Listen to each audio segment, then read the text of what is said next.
Hello everyone, এবারে summer ট্রিপের আজকে নর্থ ওয়েলস আমাদের প্রথম দিন।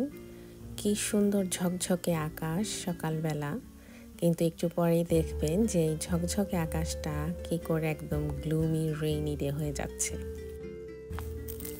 আজকের দিনের আমাদের প্রথম প্লেস হচ্ছে একটা ওয়াটারফল দেখতে যাব। তো যাওয়ার পথে এই জায়গাটায় আমরা একটু দাঁড়িয়েছি।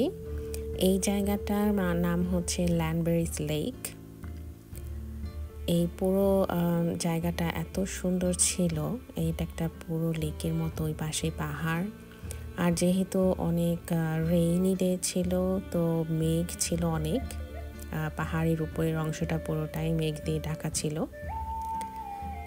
ভিডিও করছি, দেখতে পাচ্ছেন যে গুড়ি গুড়ি বৃষ্টি পড়ছে।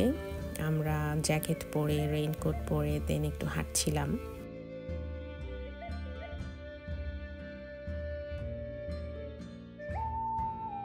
আসলে ওয়েলস মানেই বৃষ্টি বৃষ্টি, সবসময় খুব কমই এখানে রোদের চেহারা দেখা যায়। খুব বেশিরভাগ সময় বৃষ্টি আর ঠান্ডা থাকে, যেহেতু অনেক পাহাড়ি এলাকা।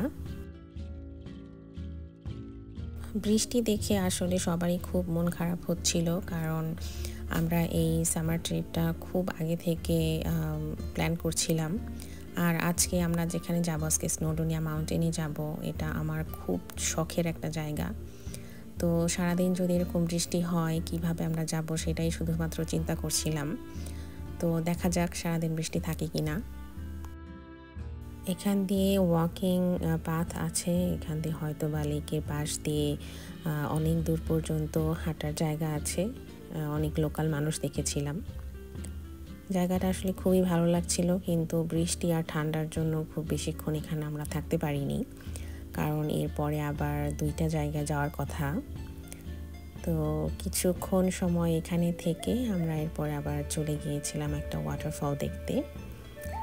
তো এই ছোট্ট একটু ভিডিও করলাম আলাদা করে, কারণ ওয়াটারফলের ভিডিওটা একটু বড় হয়ে যাবে। আশা করি এই ভিডিওটা আপনাদের ভালো লেগেছে, আর এরপরের ভিডিওটাও ভালো লাগবে। নর্থ ওয়েলসে আমরা 3 দিন ছিলাম, 3 দিন অনেক সুন্দর সুন্দর জায়গায় ঘুরেছি। আশা করি পরের ভিডিওগুলোর সাথেই থাকবেন। আমার চ্যানেলে যদি নতুন হয়ে থাকেন তাহলে সাবস্ক্রাইব করবেন, আর নতুন নতুন ভিডিও দেখার জন্য আমার পাশেই থাকবেন।